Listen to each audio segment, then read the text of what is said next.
if we look at the demand expected for Mexico in 2024, the solar potential could easily generate 137 times this estimated demand. Just a couple of episodes ago, we talked about Brazil, because on the one hand, it does have great potential for PV. On the other hand, it is making best use of it and thus creating one of the fastest growing and most exciting PV markets in the world currently. In this episode, we'll talk about another country in that region that probably has an even bigger potential than Brazil, but somehow is not yet making best use of it. I'm talking about Mexico. With a solar radiation of an annual average of 5.5 kilowatt hours per square meters per day, and with almost 85% of its territory being optimal for solar projects, it is a sleeping PV giant. Though it did see some significant development, it is far from tapping into its full potential. So, what's hindering it at the moment from waking up? Is it the lack of political will? Is it the legal frameworks? We'll find out in this episode. And just to add another angle that we did not cover in the Brazilian episode, we will also talk about the role of solar thermal applications. Welcome to the Smartery Podcast, a podcast for and with the creators of the new energy world.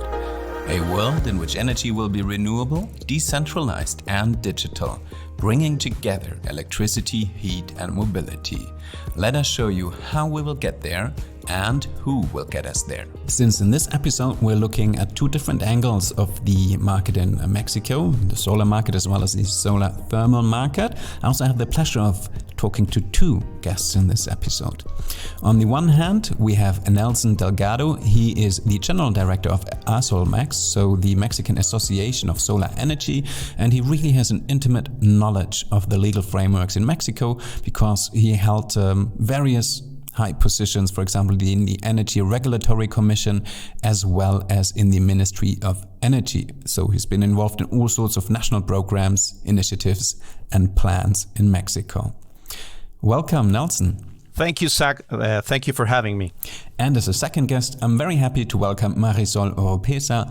She, on the one hand, is an independent consultant specialized on the solar market and has been so for the last 14 years already, specifically in Mexico and Germany. And most importantly, she's also the founder of heat-changes.com, an international campaign and platform to promote the use and implementation of solar thermal energy. Welcome, Marisol.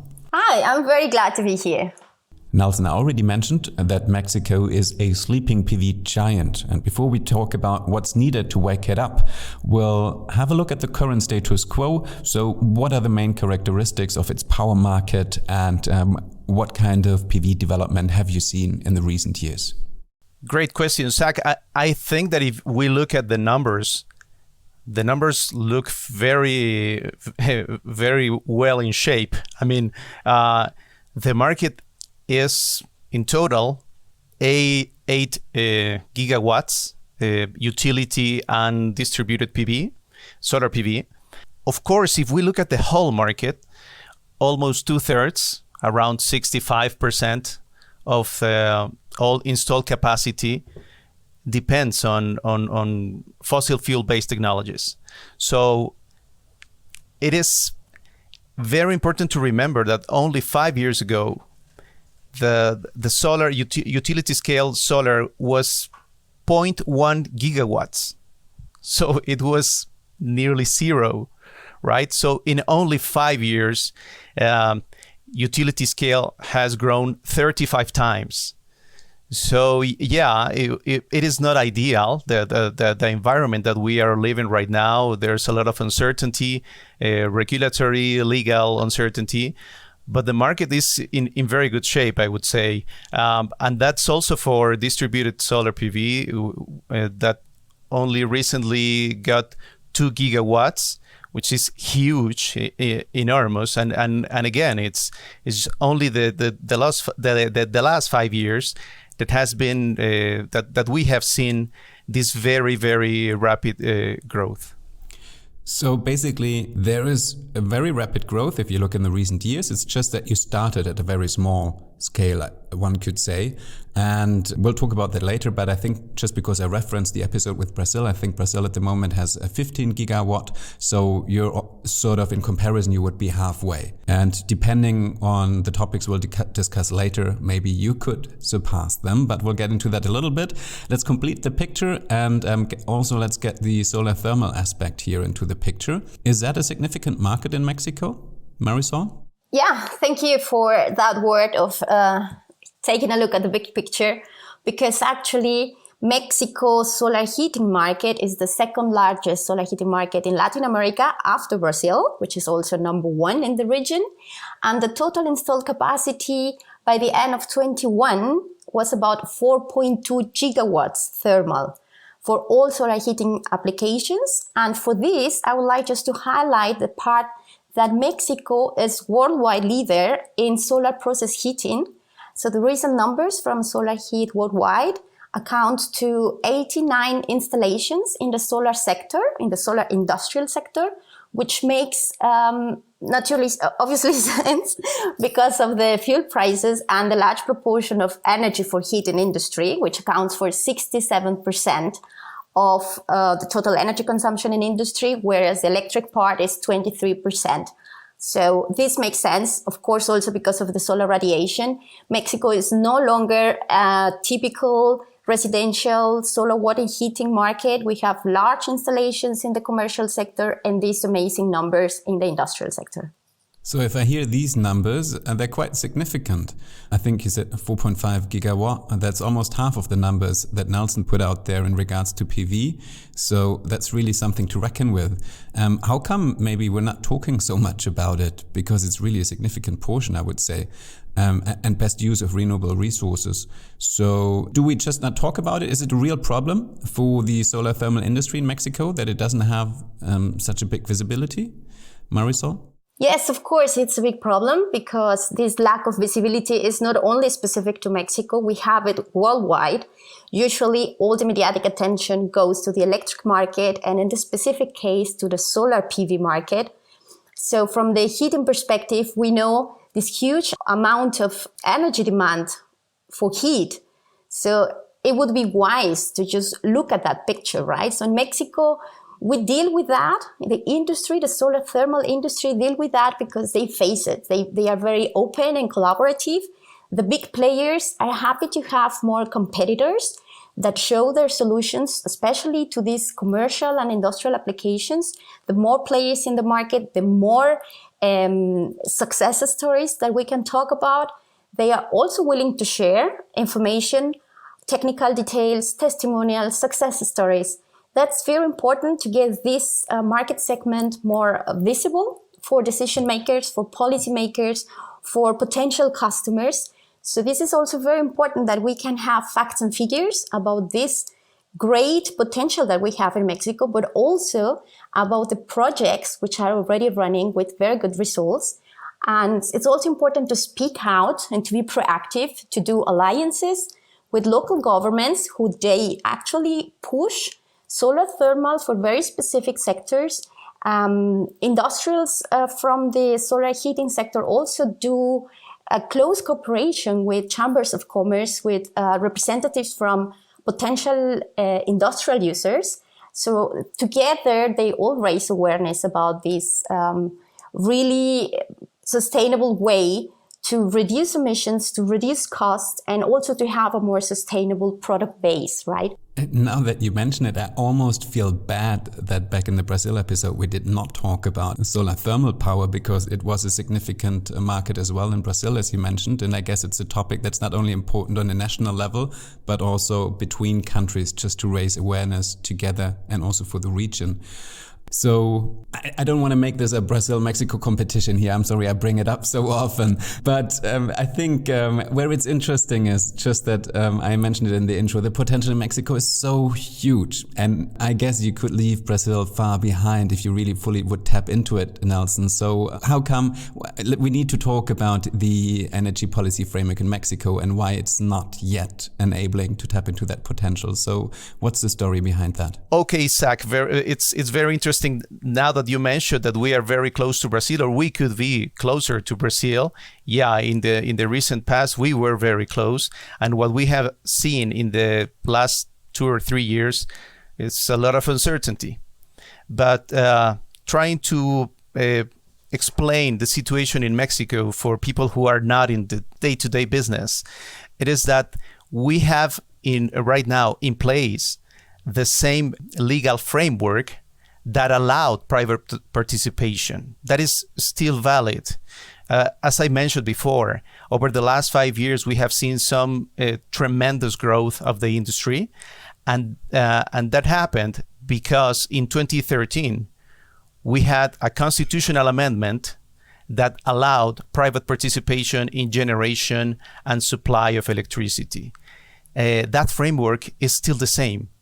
So even though we have a lot of noise, we have exactly the same laws that allow private participation. So it's just a matter, again, of taking back the pace that we saw in recent years. And again, it's not only that the law is the same, that the law that allowed private participation is in place to give us some calm that we will go back on track, but also that only 2 years ago, Mexico ratified its Paris Agreement commitments. So we will have to see very transparently how Mexico will push its clean energy goals for 2024 and for 2030. So I guess the takeaway, we can be optimistic because there's a lot of potential, but the law is supposed to push this clean energy transition. So basically what I get, which is interesting, so it's not really a problem of the legal framework, because you said it's been in place for a long time and it potentially would be beneficial. So specifically in regards then to large-scale PV, what's the problem then? Is it the willingness politically really enacting that law and putting it to good use, or has it been uncertainty? Wow. Okay. You are playing the very right question. It is that we are seeing, how can I say, some sort of disobedience of the law. The law is not being respected. It's not being followed. But the law is supposed to privilege clean energy technologies. It's supposed to help us fulfill our clean energy targets. And that's not happening. And that's why many of the regulatory changes have been questioned legally, and private investors have won many of these resources. That's why. So again, that's why I'm optimistic, because the law is the same. It's just a matter of following the law. All right, I understand. So basically it's a little bit a tug of war, a power play between the fossil legacy lobby and the renewables lobby probably. And which is interesting that you say is that the parties going towards renewable energies seem to have the legal upper hand also in court. And that then again gives us a positive outlook. So is that a similar situation when it comes to the solar heating market, Marisol? Are you looking at a similar dynamic that potentially the legal framework is beneficial, but the question is, do people actually make good use of it? Well, actually, all this political and legal framework which Nelson just described does not really affect the solar heating market. Well, that's what I used to say before, because there is no heating grid in Mexico as an electricity grid. There is no state-owned gas supply company from which everyone has to buy the gas, as it is the case for electricity with a CFE. But I say it does affect that there is no real political framework or energy political framework for solar heating or for heating in general, because the whole mediatic attention goes to the electricity generation, as it happens everywhere in the world, and in this case also to the PV sector. So it's just part of the picture. I think politicians should have a look at the big energy picture, which has to do with heating and with power, right? And we have technologies for both. And in the solar sector, we have technologies for both, for all specific market segments, commercial, industrial. And remember, solar heating is distributed always. There are already these 42 gigawatts thermal installed, which is double as the distributed PV generation. So why don't we just build on that and build also a political framework which give incentives, especially to the industry, to decarbonize and to get more sustainable, and also to meet these goals, which Nelson also explained. That will be much faster, right? If we work together with all the renewables that we have in place for all the sectors, not only the electric sector. So I hear two aspects. On the one hand, it sort of has been a good thing that solar thermal energy was a little bit off focus, because that way it could grow despite debates going on and despite some parties wanting to go all in on renewables and others probably sticking more with the legacy energy production. And on the other hand, you're also advocating for more focusing on the sector coupling of both and making an interoperable system. So what you described to me on both markets, on solar thermal as well as on PV, was sort of like a mixed picture. The law potentially would be beneficial, the willingness to enact it or to follow it, that's been part of a big debate, sort of like. So how come you actually still saw that growth you've seen in the past years? Because in such a scenario where, you know, there's not a clear focus generally in the society or among investors or among politicians, I guess then it's sort of a surprise the market took off at all, right? I guess the easy way to explain this is that what we are seeing right now are investments that were compromised 5, 4, 3 years ago, right? So that's why I said at the beginning that if we look at the numbers, if we look at the data only, the market looks very well. I mean, very well in shape, right? And probably that's a very interesting point. If you look at the numbers, the growth is still in place. It has been reduced last year. I wouldn't say dramatically, but importantly. And that has some sort of connection with the political side, because even though we are seeing these obstacles, this lack of political support for many people, the numbers don't give evidence that this is happening, because you know what we decide today in terms of investments will be reflected probably 5 years in the future, and that's something important. We will see that change over this year and the following year, and that's why I mentioned that one the reason that we saw this grow is because of previous years and previous mechanisms before 2018. And again, that is part of the same legal framework that is in place. But something important is that we have clean energy targets for 2024. That is a crucial year. We should have, or we must have, 35% of the whole energy consumption coming from clean energies in Mexico. And we are right now in a situation where we are not sure if we will get there. So probably 2024 is the first year that we will see some political cost of this change in politics, of this lack of support. So right now, the numbers don't let us turn on the alarm.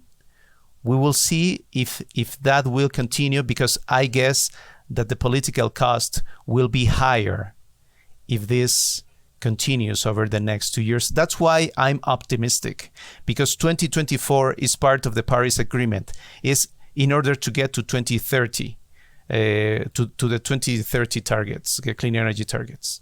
So what I understand is that you're saying that half-time mark, so to say, in 2024 could give a course direction, because you will have a very clear feedback if you're on track or not, and then probably there will be a much bigger focus if you fail to meet these targets. That halftime course correction, is that something that you expect in the solar thermal market as well, Marisol, or do you feel more on track? No, definitely we are not on track, especially because there is no incentive, there is no political framework giving any motivation to further players to be part of that solution, right? So if we are saying that it's going to be difficult to get there, to get to these targets, to these climate change targets, well, it's going to be even more difficult if we only focus on the electrical part. So I wouldn't say we are on track with the solar thermal targets. Definitely no, especially because there are no targets. In Mexico, there are just no targets. It's not included in the policy framework. It's just not there, as if the politicians would just look up, right? But your original question was also, why is the market still there? Why is it growing? Well, I see several things. And one of them is that Mexicans heat with gas, right? And not specifically natural gas, even with something worse like LPG, diesel, fuel oil, and all these things. And solar thermal is in Mexico very affordable. We have cost reductions, which are very impressive during the last decade. I have here some numbers from the IRENA cost analysis, where there was a reduction of 39% of the levelized cost of heat, which hit the mark of $3.9 per kilowatt hour, and the reduction of 17% in the total installed cost, which were actually at $762 per kilowatt in 2020. So that, plus the fact that we have really great solar radiation, we have technical know-how, local manufacturing, a lot of expertise in different market segments, gives the solar thermal sector really good return on investments between 2 and 5 years, right? So imagine if we had targets, it would be wonderful. I think we could really exploit the solar research that we have in Mexico to its full potential if we use both as a dream team, right? The PV sector for the electrical part and the thermal sector for the heating part. But we need the targets, or we need at least the attention. So if I understood it correctly, it's basically that just because it's price competitive, the solar thermal market has been grown because either just as an end user, literally as a private homeowner, or on a larger scale as an industry stakeholder, there's been an initiative to go down that route. But if we look at the climate targets as a society at such and that really large scale, then there needs to be a much bigger push. But seeing the price competitiveness, it should be a no-brainer, basically. Coming to the last question, so the law is in place, we heard. When it comes to the solar thermal market, the initiative is in place because it's also price competitive. So all of these things are like a positive factor, I would say. At the same time, we hear there are some people who just do not really want to go down that route yet, who hopefully will meet a course correction latest in 2024, though that would be almost too late already. So as the big takeaway, what are the odds that Mexico will really fully exploit its huge solar resources? And most importantly, where would it put it on the map in the global context of solar markets or solar powers? Nelson, if you want to go first. Well, I can start with the last part, where we will place Mexico in the global market. That's a very tricky question. It is very difficult because we will see the global market moving very fast, I guess, over the next probably 5 years as we get closer to 2030 because of all those challenges that are coming because of climate change. Now, in terms of Mexico only, there are many studies that have reviewed the potential, the solar potential. And as I said before, as I said in the first question, right now we have around 8 gigawatts of installed capacity, 6 coming from utility scale and 2 distributed solar PV. Well, according to these studies and looking at 2030, well, utility scale could triple easily over the next 8 years. So we could easily get to 18 gigawatts. And in the case of distributed solar PV, we could multiply by 6. So we could get to 12 gigawatts. And those are numbers that were estimated by IRENA. We have seen some other studies, even more recent studies by the National Renewable Energy Laboratory of the US.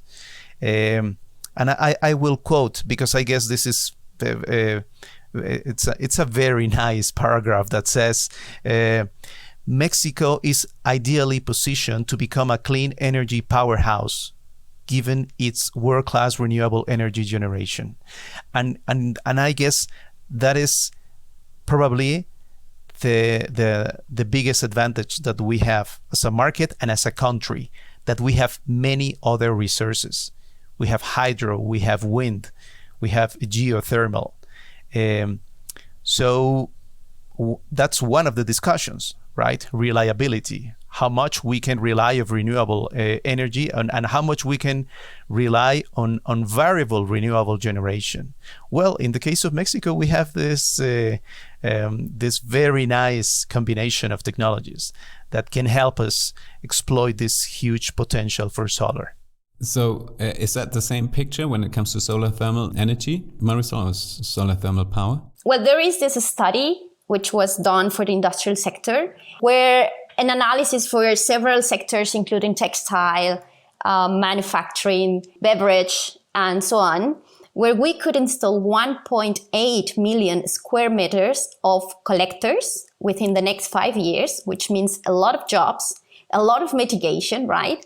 So in case we want to really exploit that part, that small share, because we also have the commercial sector, we still have a lot of the residential sector and a lot of buildings which need to be retrofitted with solar. Well, we could actually have very good numbers also for climate change targets for the country. So we have a lot to do with that. And I guess a lot has to do also with the lack of, let's say, demands from the consumer side for products with lower carbon footprints. And from the government side, I guess it would be really awesome if we would get incentive for companies to decrease their emissions based on renewable sources, right? So that would make really a fair competition among the renewables for both electricity and heating.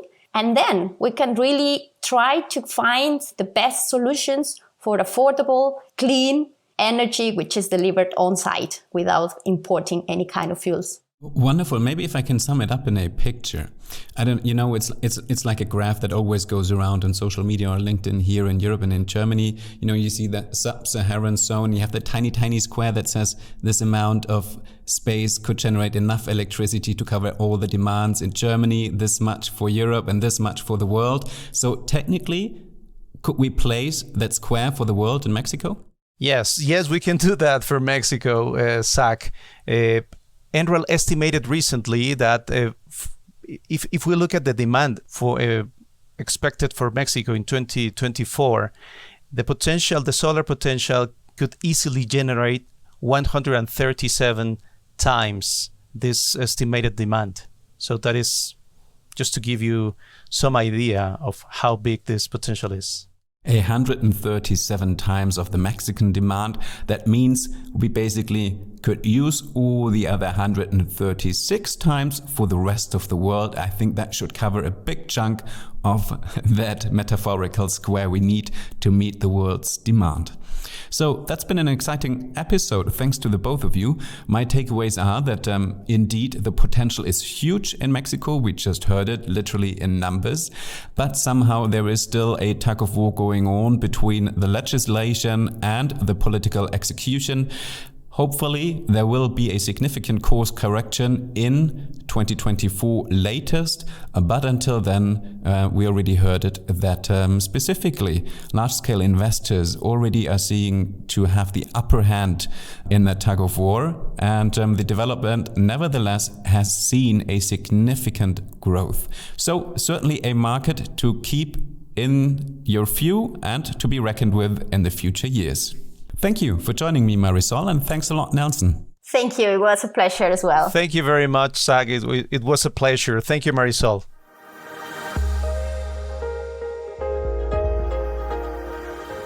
Detailed information on the latest developments in the PV and solar thermal market can be found at Intersolar Mexico, taking place from September 6th to 8th in Mexico City. All information about the event can be found online at intersolar.mx.